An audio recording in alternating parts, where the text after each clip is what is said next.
through skilling, investment, technology, and invigorating the rural economy. The goal is to generate ample opportunities in rural areas so that migration is an option but not a necessity. The program will focus on rural women, young farmers, rural youth, marginal and small farmers, and landless families. The details are in Annexure A. Domestic best practices will be incorporated, and appropriate technical and financial assistance will be sought from multilateral development banks. In phase 1, 100 developing agri-districts will be covered. Atmanirbharta in pulses. Our government is implementing the National Mission for Edible Oilseed for achieving Atmanirbharta in edible oils. Our farmers have the capability to grow enough for our needs and more. 10 years ago, we made concerted efforts and succeeded in achieving near self-sufficiency in pulses. Farmers responded to the need by increasing the cultivated area by 50%, and government arranged for procurement and remunerative prices. Since then, with rising incomes and better affordability, our consumption of pulses has increased significantly.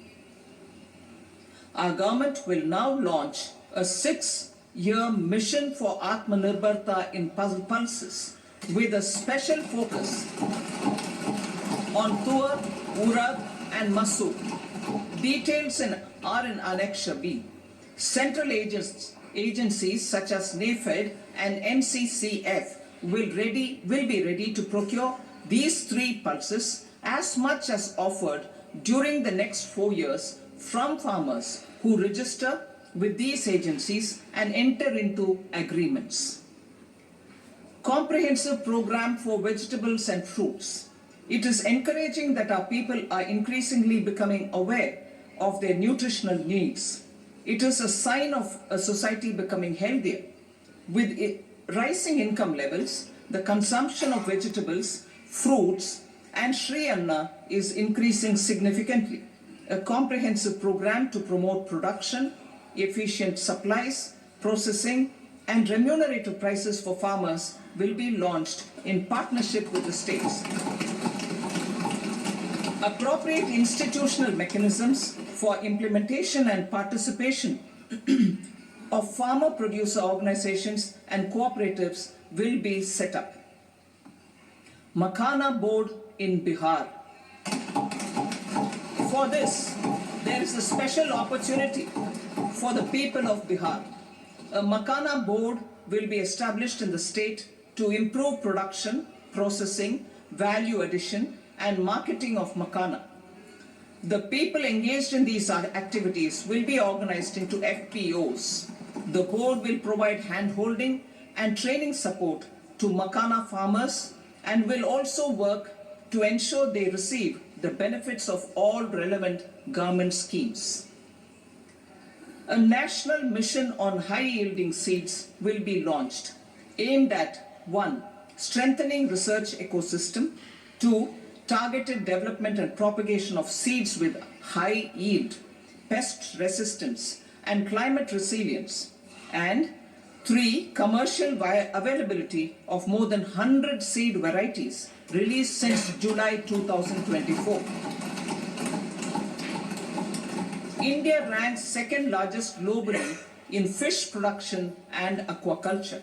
Seafood exports are valued at 60,000 crore rupees. To unlock the untapped potential of the marine sector, our government will bring in an enabling framework for sustainable harnessing of fisheries from Indian Exclusive Economic Zone and high seas, with a special focus on the Andaman and Nicobar and Lakshadweep Islands. For the benefit of lakhs of cotton growing farmers, I am pleased to announce a mission for cotton productivity. This 5-year mission will facilitate significant improvements in productivity and sustainability of cotton farming and promote extra long staple cotton varieties. The best of science and technology support will be provided to farmers. Aligned with our integrated 5F vision for the textile sector, this will help in increasing incomes of the farmers and ensure a steady supply of quality cotton for rejuvenating India's traditional textile sector. Kisan credit cards facilitate short-term loans for 7.7 crore farmers, fishermen and dairy farmers.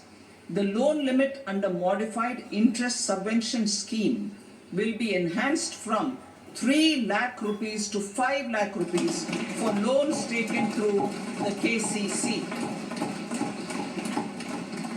For Atmanirbharta in urea production, our government had reopened 3 dormant urea plants in the eastern region. To further augment urea supply, a plant with annual capacity of 12.7 lakh metric tons will be set up at Namru in Assam.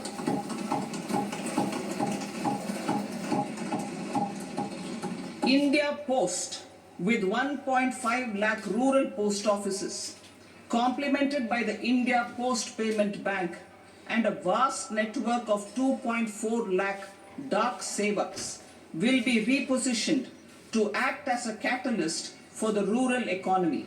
Details are at Annexure C. India Post will also be transformed as a large public logistics organization.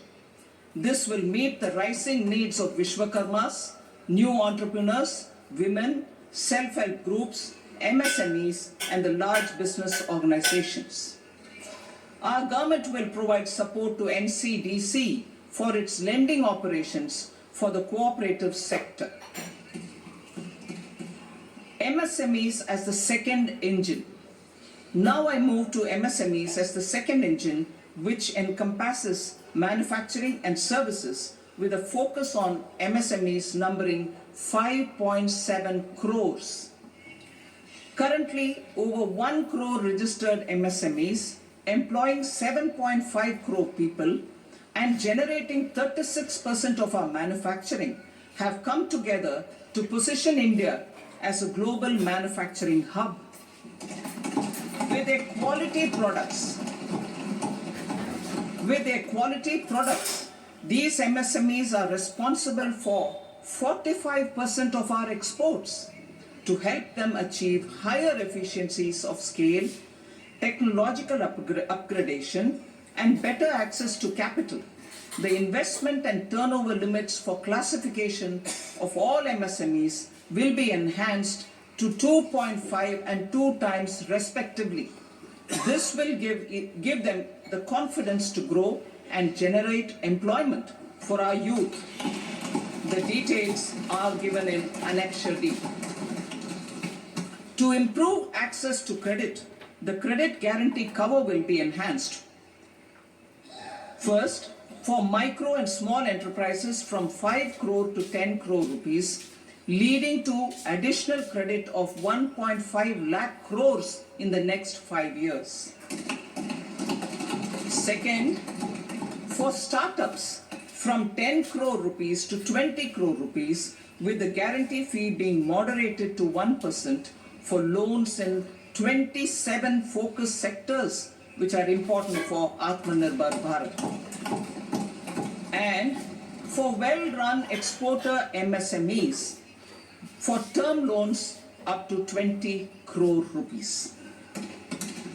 Also for the micro enterprises, we will introduce customized credit cards with a 5 lakh rupee limit for micro enterprises registered on Udyam portal.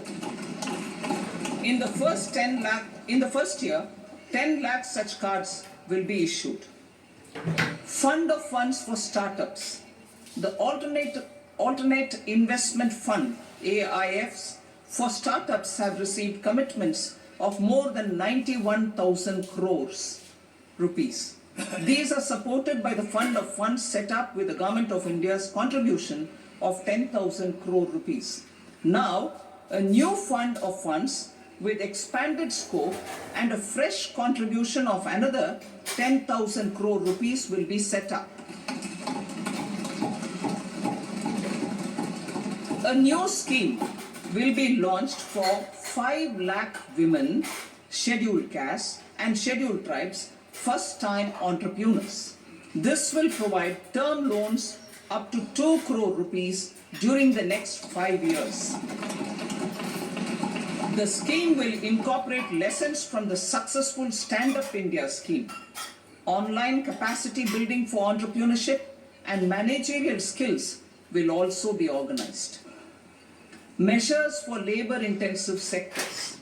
To promote employment and entrepreneurship opportunities in labor-intensive sectors, our government will undertake specific policy and facilitation measures. To enhance the productivity, quality, and competitiveness of India's footwear and leather sector, a focused product scheme will be implemented. The scheme will support design capacity, component manufacturing, and machinery required for production of non-leather quality footwear, besides the support for leather footwear and products. The scheme is expected to facilitate employment for 22 lakh persons, 1 lakh crore rupees. Measures for the toys sector. Building on the National Action Plan for Toys, we will implement a scheme to make India a global hub for toys. The scheme will focus on development of clusters, skills, and a manufacturing ecosystem that will create high quality, unique, innovative, and sustainable toys that will represent the Made in India brand. Support for food processing. In line with our commitment towards Purvodaya, we will establish a National Institute of Food Technology, Entrepreneurship and Management in Bihar. The institute will provide a strong fillip to food processing activities in the entire eastern region. This will result in 1. Enhanced income for the farmers through value addition to their produce, and 2.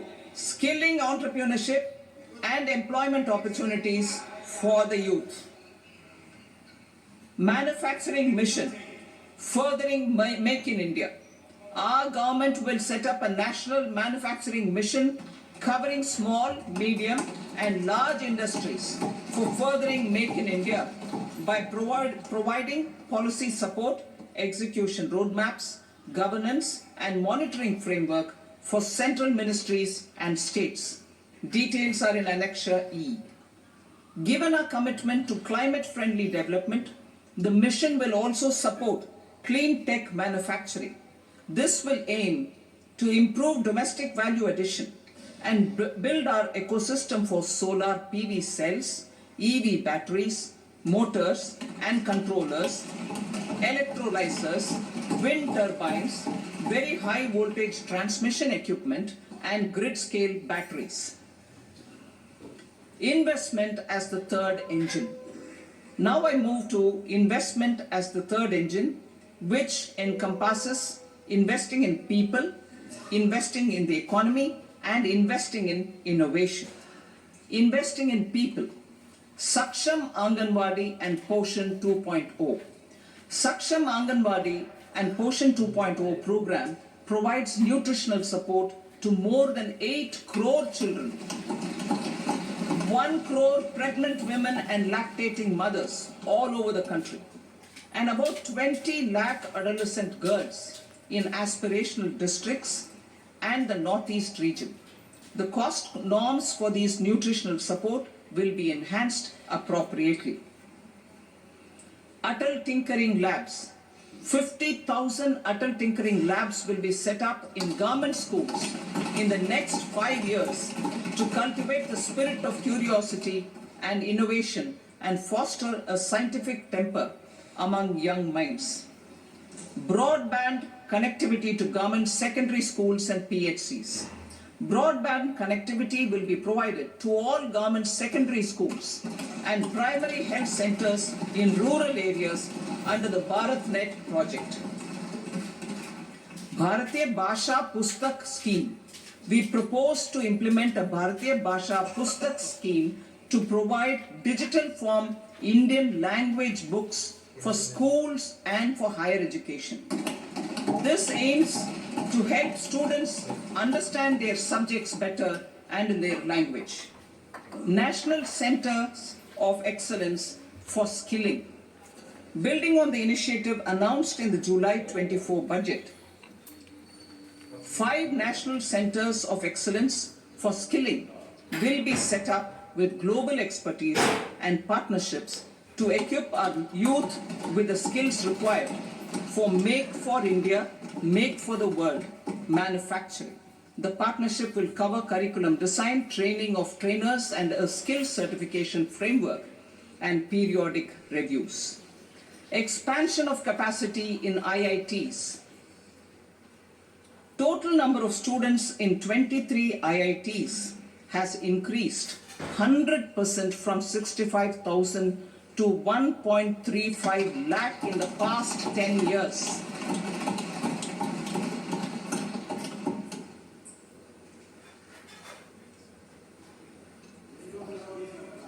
Additional infrastructure will be created in the 5 IITs started after 2014 to facilitate education for 6,500 more students. Hostel and other infrastructure capacity at IIT Patna will also be expanded.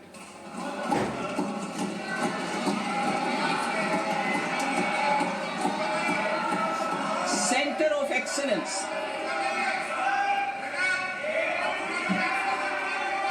Center of Excellence in AI for Education.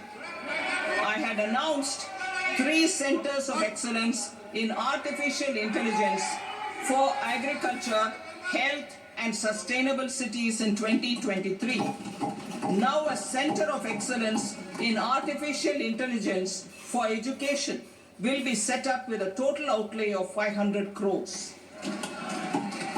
Expansion of medical education. Our government has added almost 1.1 lakh undergraduate and postgraduate medical education seats in 10 years, an increase of 130%. In the next year, 10,000 additional seats will be added in medical colleges and hospitals towards the goal of adding 75,000 seats in the next 5 years. Daycare cancer centers in all district hospitals. Our government will facilitate setting up of daycare cancer centers in all district hospitals in the next 3 years. 200 centers will be established in 25-26 itself. Strengthening urban livelihoods. Our government has been giving priority to assisting urban poor and vulnerable groups.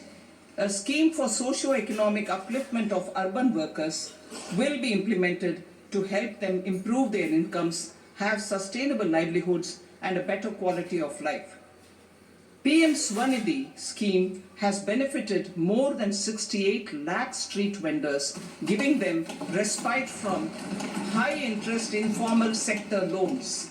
Building on this success, the scheme will be revamped with enhanced loans from banks, UPI-linked credit cards with 30,000 rupees limit, and capacity building support. Social Security Scheme for welfare of online platform workers.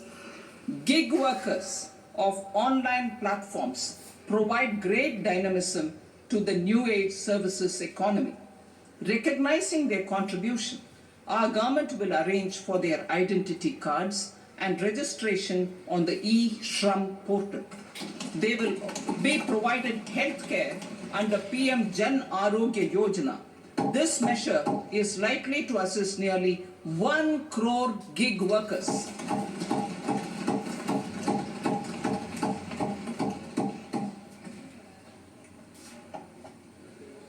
investing in the economy, public-private partnership in infrastructure. Each infrastructure-related ministry will come up with a 3-year pipeline of projects that can be implemented in PPP mode. States will also be encouraged to do so and can seek support from the India Infrastructure Project Development Fund, which is a scheme to prepare PPP proposals. Support to states for infrastructure. An outlay of 1.5 lakh crore is proposed for the 50-year interest-free loans to states for capital expenditure and incentives for reforms. Building on the success of the first asset monetization plan announced in 2021, the second plan for 2025 to 30 will be launched to plow back capital of 10 lakh crore in new projects. Regulatory and fiscal measures will be fine-tuned to support the plan.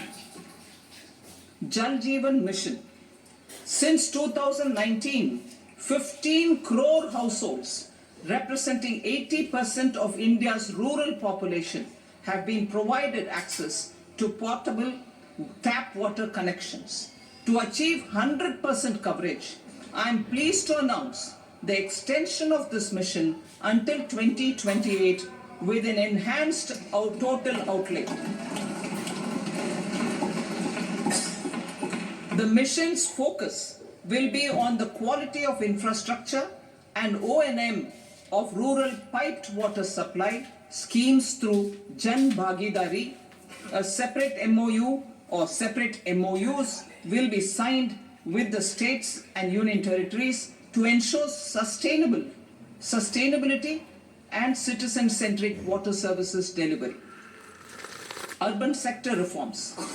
Building on the July budget proposals, urban sector reforms related to governance, municipal services, urban land and planning will be incentivized. Urban Challenge Fund. The government will set up an urban challenge fund of 1 lakh crore rupees to implement the proposals for cities as growth hubs, creative redevelopment of cities, and for water and sanitation purposes announced in the July budget. This fund will finance up to 25% of the cost of bankable projects with a stipulation that at least 50% of the cost is funded from bonds, bank loans and PPPs. An allocation of 10,000 crore is proposed in 2025-26. Power sector reforms. We will incentivize electricity distribution reforms and augmentation of intra-state transmission capacity by states. This will improve financial health and capacity of electricity companies.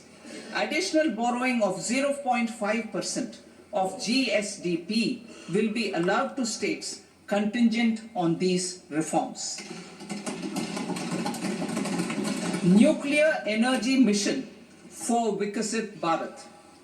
Development of at least 100 gigawatt of nuclear energy by 2047 is essential for our energy transition efforts.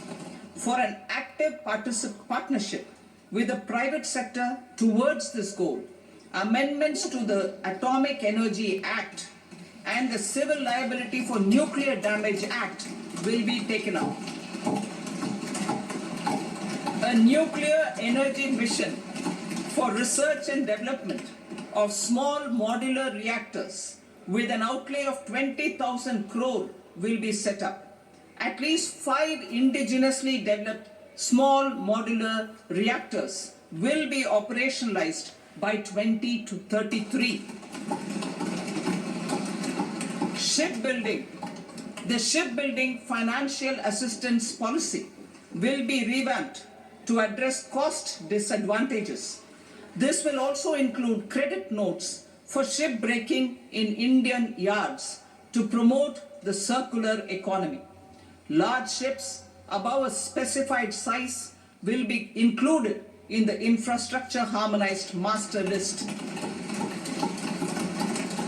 Shipbuilding clusters will be facilitated to increase the range, categories, and capacity of ships.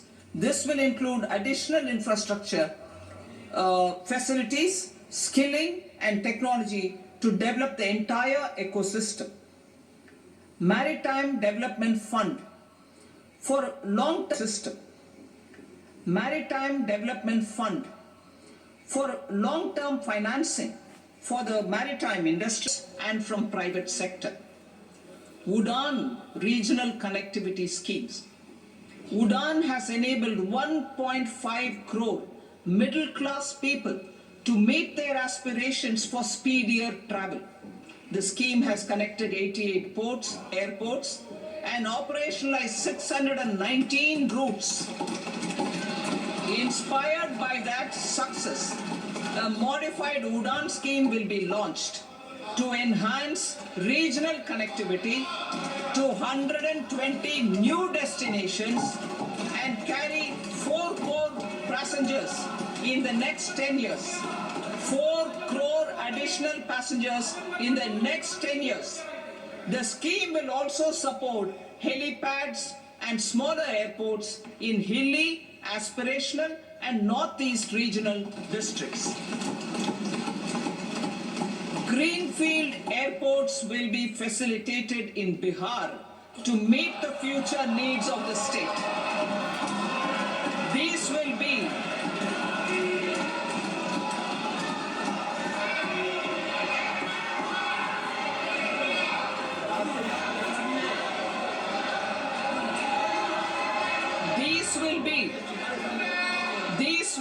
in addition to the expansion of the capacity of Patna Airport and a brownfield airport in Beta, Mithilanchal.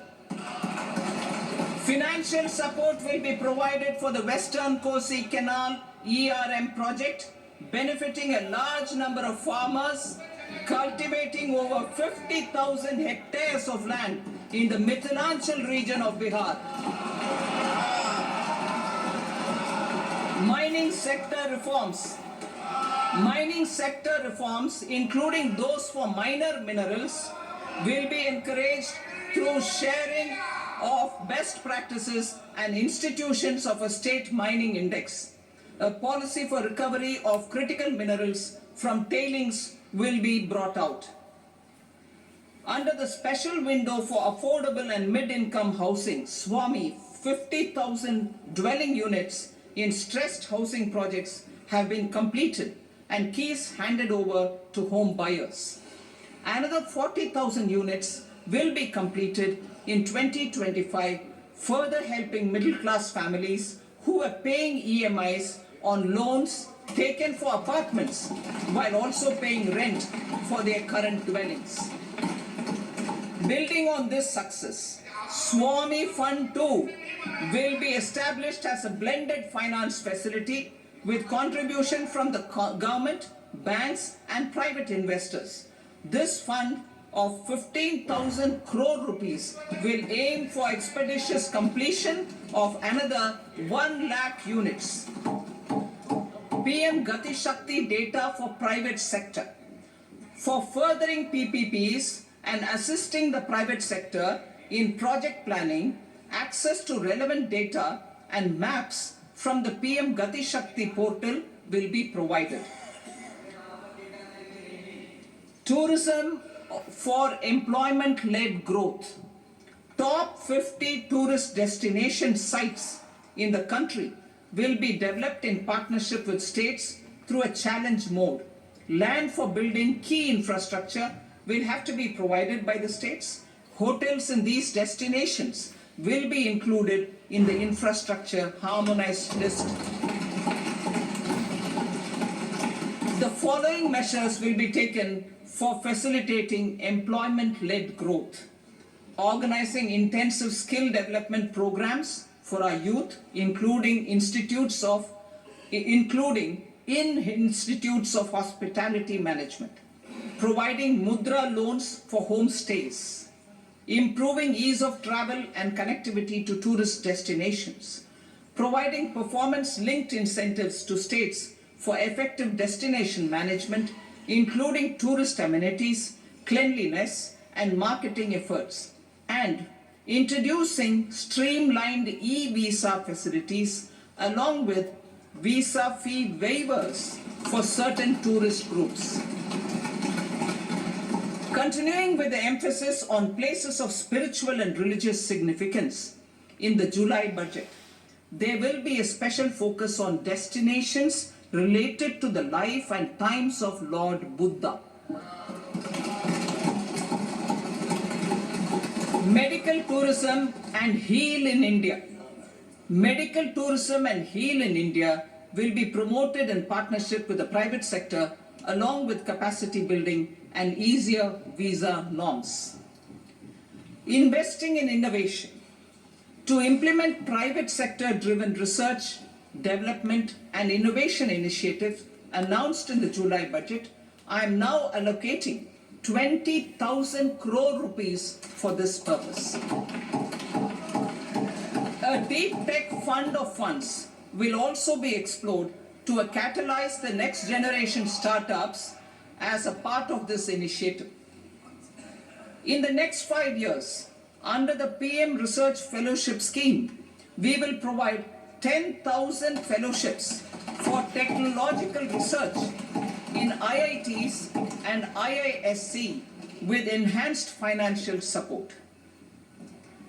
The second gene bank with 10 lakh germplasm lines will be set up for future food and nutritional security. This will provide conservation support to both public and private sectors for genetic resources. We will start a national geospatial mission to develop foundational geospatial infrastructure and data. Using PM Gati Shakti, this mission will facilitate modernization of land records, urban planning, and design of infrastructure projects.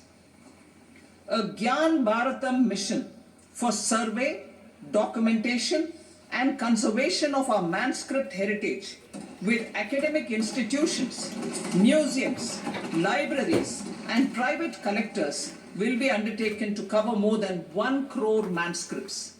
We will set up a national digital repository of Indian knowledge systems for knowledge sharing. Now I move to exports as the fourth engine. We will set up an export promotion mission with sectoral and ministerial targets driven jointly by the Ministries of Commerce, MSME, and Finance. It will facilitate easy access to export credit, cross-border factoring support, support to MSMEs to tackle non-tariff measures in overseas markets.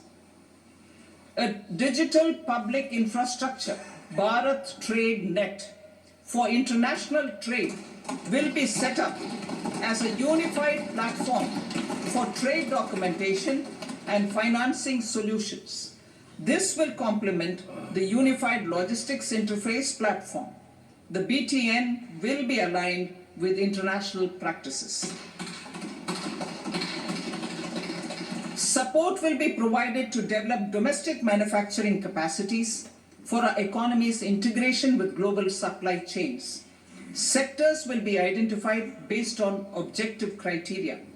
Facilitation groups with participation of senior officers and industry representatives will be formed for select products and supply chains.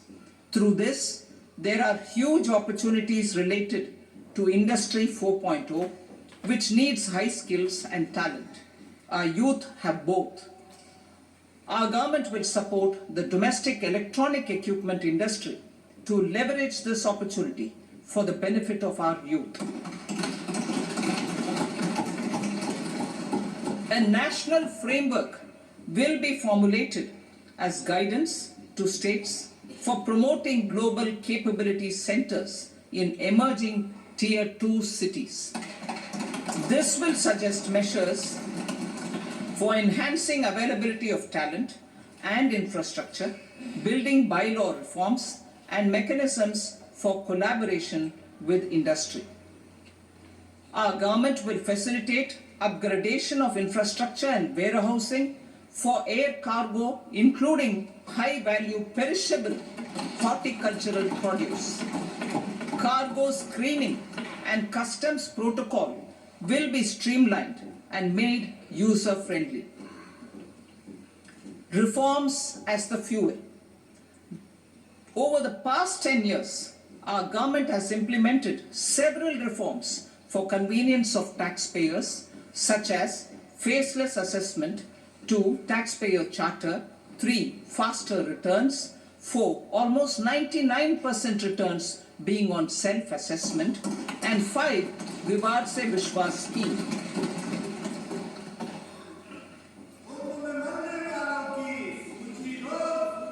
Continuing these efforts, I reaffirm the commitment of the Tax Department to trust first, scrutinize later. I also propose to introduce the new income tax bill next week. I will detail the indirect tax reforms and changes in direct taxes in Part B. Financial sector reforms. The FDI limit for the insurance sector will be raised from 74 to 100%. This enhanced limit will be available for those companies which invest the entire premium in India. The current guardrails and conditionalities associated with foreign investment will be reviewed and simplified. The services of India Post Payment Bank will be deepened and expanded in rural areas. NABFID will set up a partial credit enhancement facility for corporate bonds for infrastructure. Public sector banks will develop Grameen Credit Score framework to serve the credit needs of SHG members and people in rural areas. A forum for regulatory coordination and development of pension products will be set up.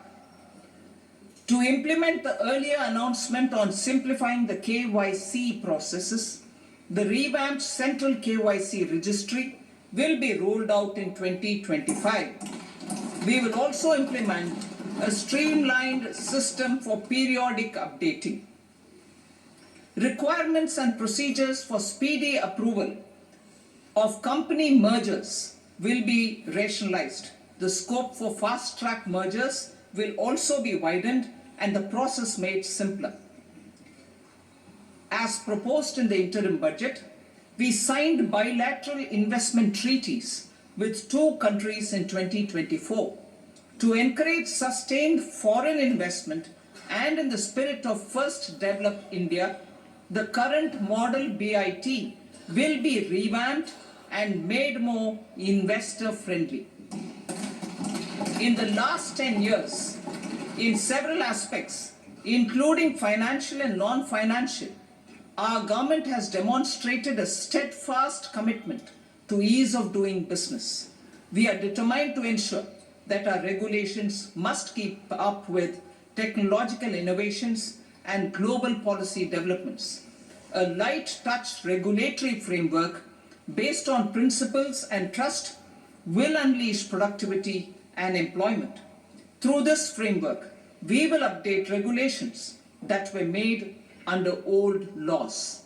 To develop this modern, flexible, people-friendly, and trust-based regulatory framework appropriate for the 21st century, I propose 4 specific measures. A high-level committee for regulatory reforms will be set up for a review of all non-financial sector regulations, certifications, licenses, and permissions. The committee will be expected to make recommendations within a year. The objective is to strengthen trust-based economic governance and take transformational measures to enhance ease of doing business, especially in matters of inspection and compliances. States will be encouraged to join in this endeavor. An investment friendliness index of states will be launched in 2025 to further the spirit of competitive, cooperative federalism. Under the Financial Stability and Development Council, a mechanism will be set up to evaluate impact of the current financial regulations and subsidiary instructions. It will also formulate a framework to enhance their responsiveness and development of the financial sector. In the Jan Vishwas Act 2023, more than 180 legal provisions were decriminalized. Our government will now bring up the Jan Vishwas Bill 2.0 to decriminalize more than 100 provisions in various laws. I now move to fiscal policy. In the July budget, I had committed to staying the course for fiscal consolidation. Our endeavor will be to keep the fiscal deficit each year such that central government debt remains on a declining path as a percentage of the GDP. The roadmap for the next 6 years has been detailed in the FRBM statement. Revised estimates for 2024-25. The revised estimate of the total receipts other than borrowings is 31.47 lakh crore rupees, of which the net tax receipts are 25.57 lakh crore rupees. The revised estimate of the total expenditure is 47.16 lakh crore rupees, of which the capital expenditure is about 10.18 lakh crore rupees. The revised estimate of the fiscal deficit is 4.8% of the GDP. Budget estimates for 25-26. Coming to 25-26, the total receipts other than borrowings and total expenditure are estimated at 34.96 lakh crore rupees and 50.65 lakh crore rupees respectively. The net tax receipts are estimated at 28.37 lakh crore rupees. The fiscal deficit is estimated to be 4.4% of GDP. To finance the fiscal deficit, the net market borrowings from dated securities are estimated at 11.54 lakh crore. The balance financing is expected to come from small savings and other sources. The gross market borrowings are estimated at 14.82 lakh crore rupees. I will now move to Part B. Indirect taxes. My proposals relating to customs aim to rationalize tariff structure and address duty inversion. These will also support domestic manufacturing and value addition, promote exports, facilitate trade, and provide relief to common people. Rationalization of customs tariff structure for industrial goods. As a part of comprehensive review of customs rate structure announced in July 2024 budget, I propose to 1. Remove 7 tariff rates. This is over and above the 7 tariff rates removed in 23-24 budget. After this, there will be only 8 remaining tariff rates, including 0 rate. 2. Apply appropriate cess to broadly maintain effective duty incidence, except on a few items where such incidence will reduce marginally. 3. Levy not more than 1 cess or surcharge. Therefore, I propose to exempt social welfare surcharge on 82 tariff lines that are subject to a cess. I shall now take up sector-specific proposals. To provide relief to patients, particularly those suffering from cancer, rare diseases, and other severe chronic diseases, I propose to add 36 life-saving drugs and medicines to the list of medicines fully exempted from basic custom duty.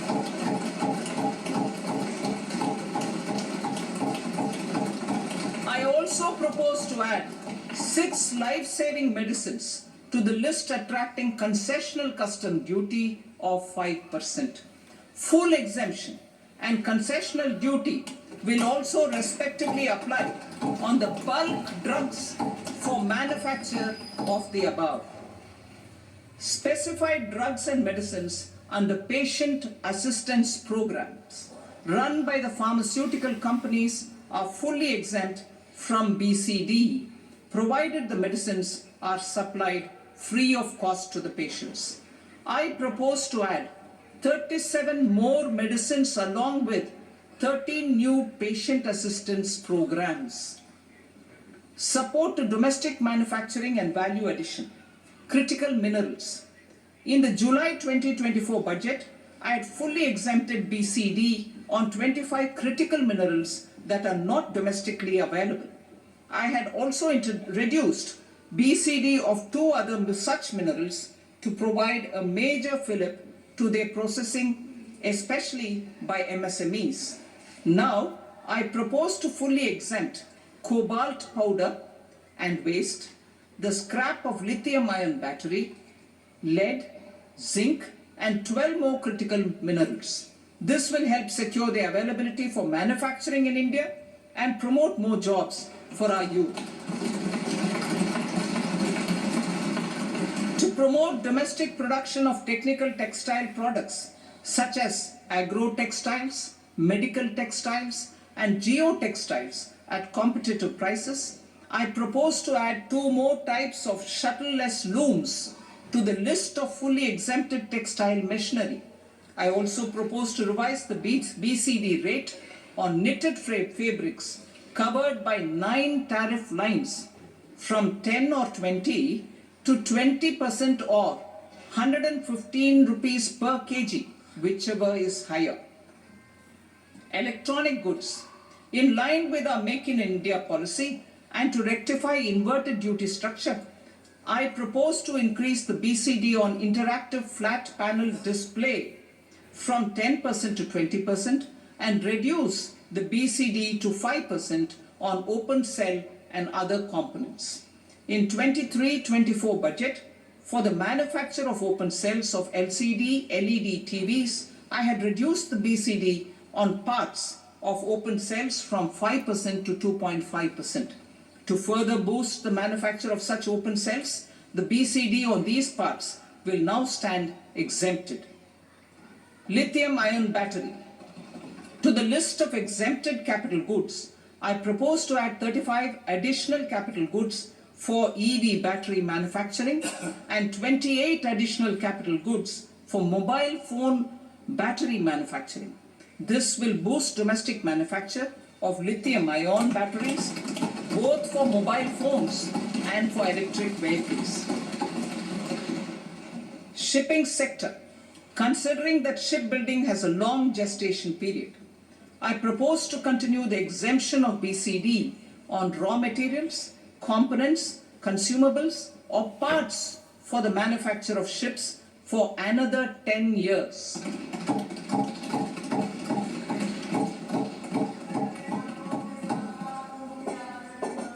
I also propose the same dispensation for shipbreaking to make it more competitive.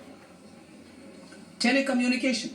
To prevent classification disputes, I propose to reduce the BCD from 20% to 10% on carrier-grade Ethernet switches to make it at par with non-carrier-grade Ethernet switches. Export promotion. To facilitate exports of handicrafts, I propose to extend the time period for export from 6 months to 1 year, further extendable by another 3 months if required. I also propose to add 9 items to the list of duty-free inputs. Leather sector. I propose to fully exempt BCD on wet blue leather to facilitate imports for domestic value addition and employment. I also propose to exempt crust leather from 20% export duty to facilitate exports by small tanners. Marine products. To enhance India's competitiveness in the global seafood market, I propose to reduce BCD from 30% to 5% on frozen fish paste, surimi, for manufacture and export of its analog products.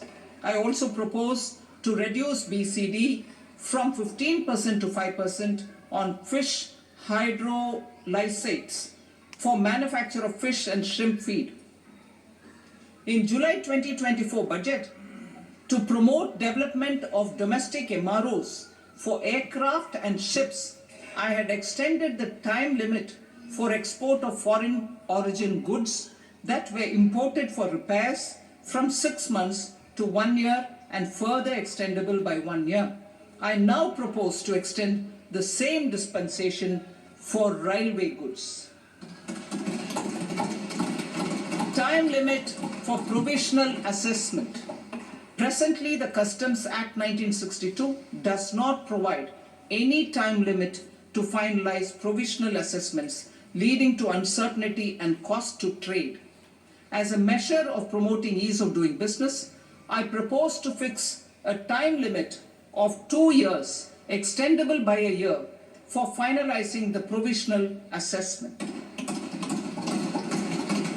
I propose to introduce a new provision that will enable importers or exporters, after clearance of goods, to voluntarily declare material facts and pay duty with interest but without penalty.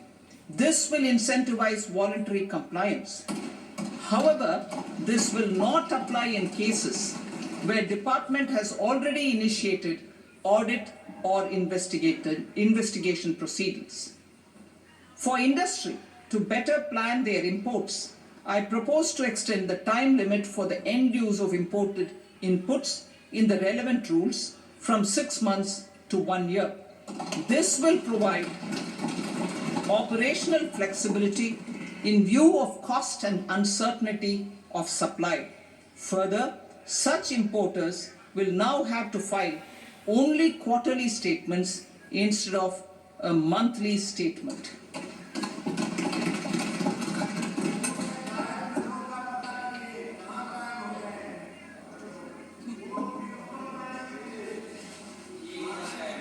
I now come to my direct tax proposals.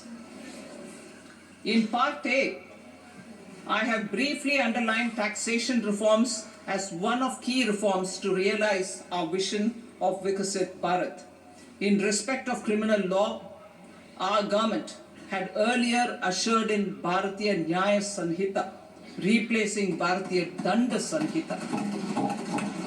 I am happy to inform this August House and the country that for new income tax bill will carry forward the same spirit of Nyaya in its drafting as well. The new bill will be clear and direct in text, with close to half of the present law in terms of both and tax administrators, leading to tax certainty and reduced litigation. Reforms, however, are not a destination. They are means to achieve good governance for our people and economy. Providing good governance primarily involves being responsive. The Tirukural captures this in verse 542, which reads, Vaanokki vaazhum ulagallam, mannavan kol nokki vaazhum kudi. Meaning, just as the living beings live expecting rains, citizens live expecting good governance. Our government is committed to keeping an ear to the ground and a finger on the pulse and responding while balancing our national building efforts.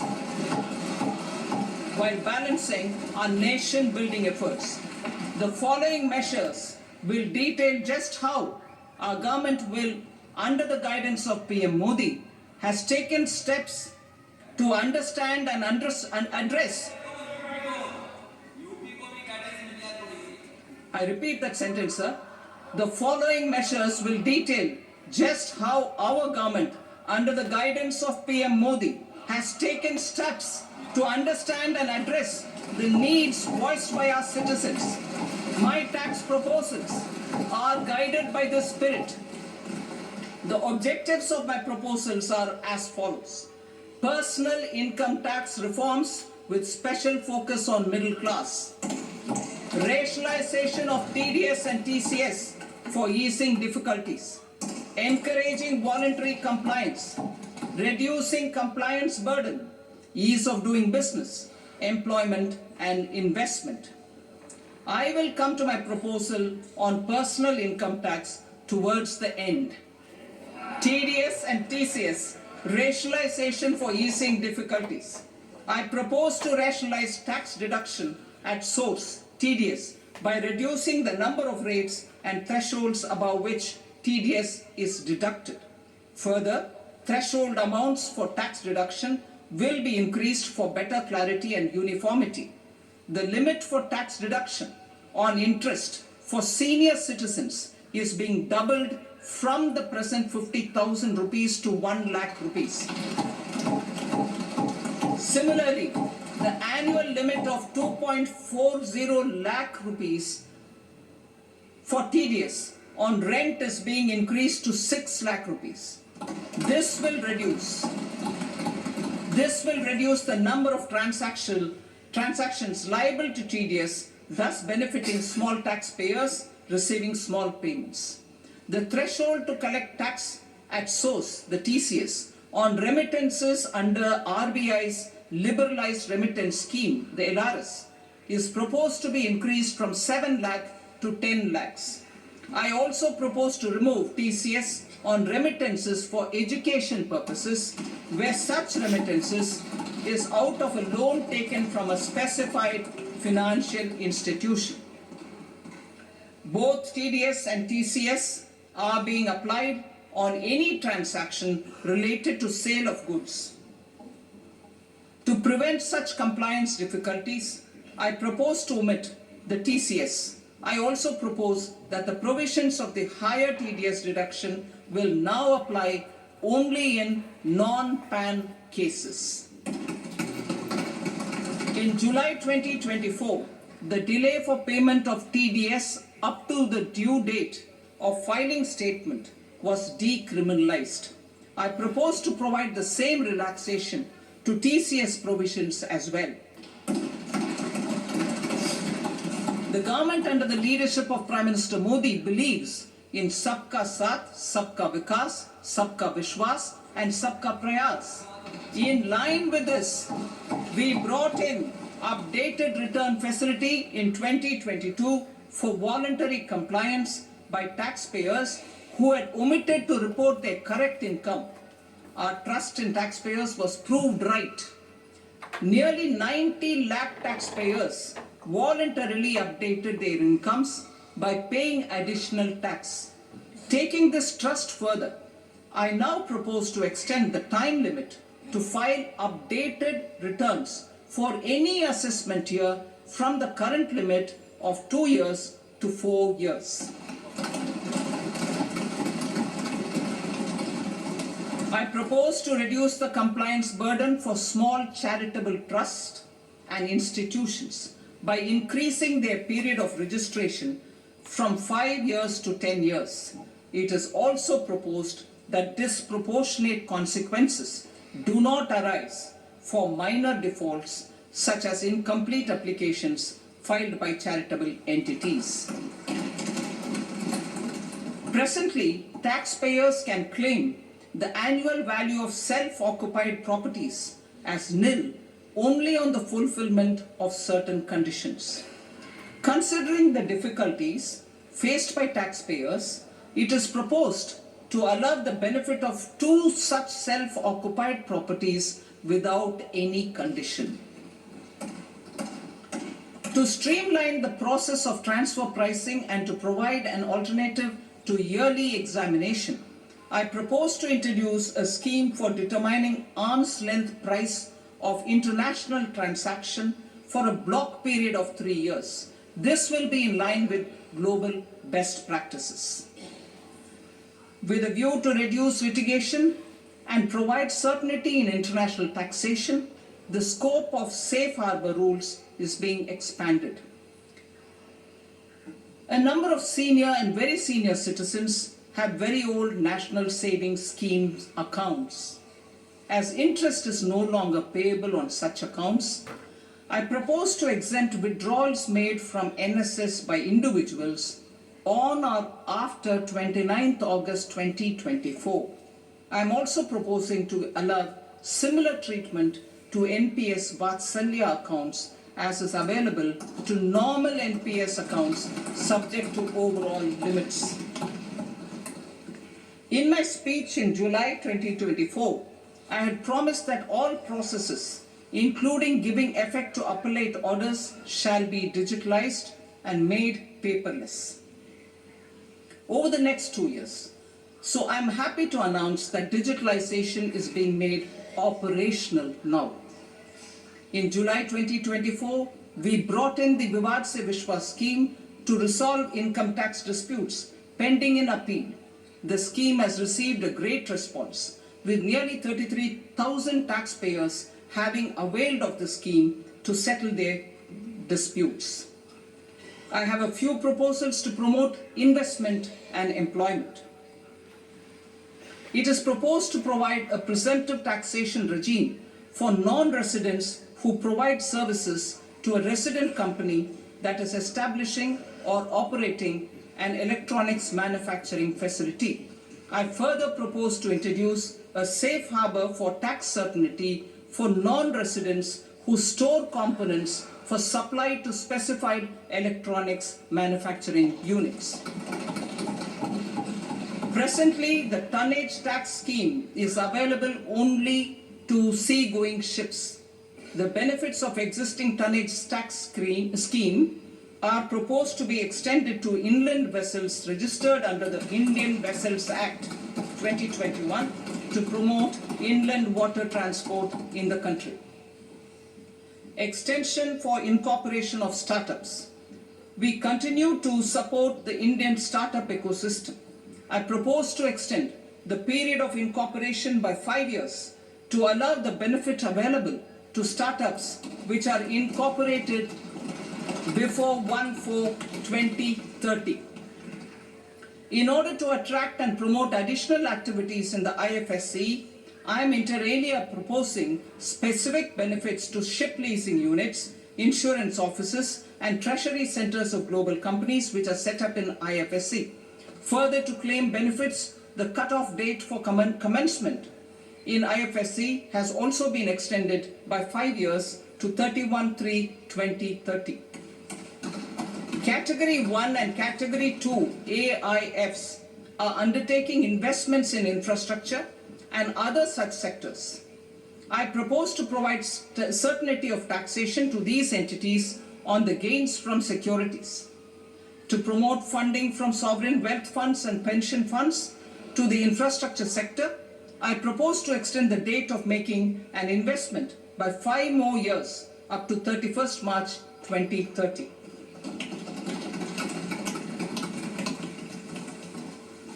Personal income tax reforms with special focus on middle class. Democracy, demography, and demand are the key support pillars in our journey towards Vikasit Bharat. The middle class provides strength for India's growth. This government, under the leadership of Prime Minister Modi, has always believed in the admirable energy and ability of the middle class in nation building. In recognition of their contribution,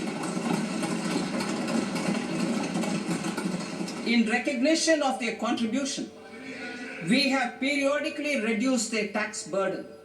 Right after 2014, the nil tax slab was raised to 2.5 lakhs of rupees, which was further raised to 5 lakh rupees in 2019 and to 7 lakh rupees in 2023. This is reflective of our government's trust on the middle class taxpayers.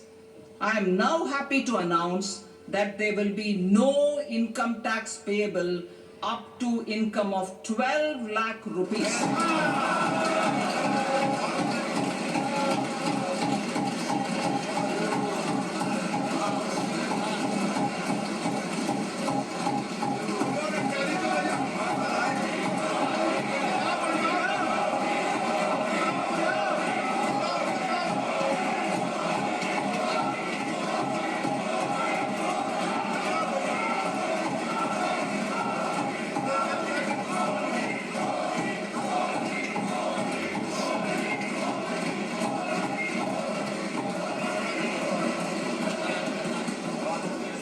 So, average income of 1 lakh per month other than the special rate income such as capital gains under the new regime.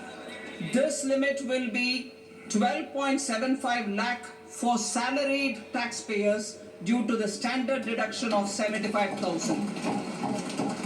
Slabs and rates are being changed across the board to benefit all taxpayers. The new structure will substantially reduce the taxes of the middle class and leave more money in their hands, boosting household consumption, savings and investment. In the new tax regime, I propose to revise tax rate structures as follows.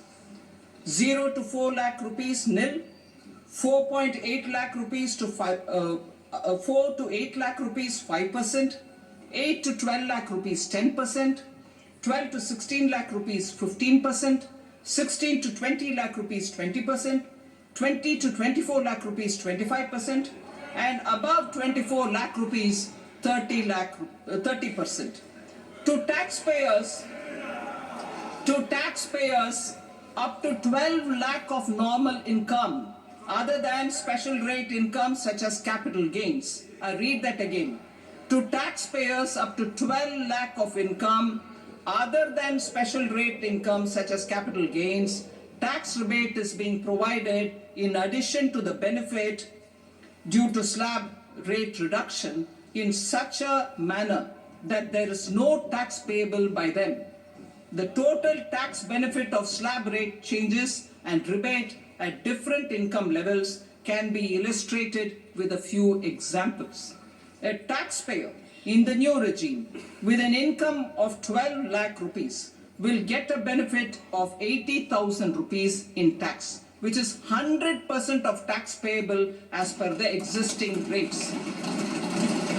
A person having income of 18 lakh rupees will get a benefit of 70,000 rupees in tax, that is 30% of tax payable as per existing rates. A person with an income of 25 lakh gets a benefit of 1,10,000 rupees, that is 25% of his tax payable as per existing rates. Details of my tax proposals are given in the annexure.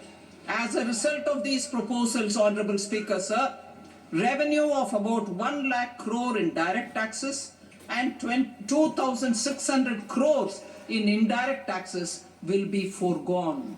Mr. Speaker, sir, with this, I commend the budget to this august House.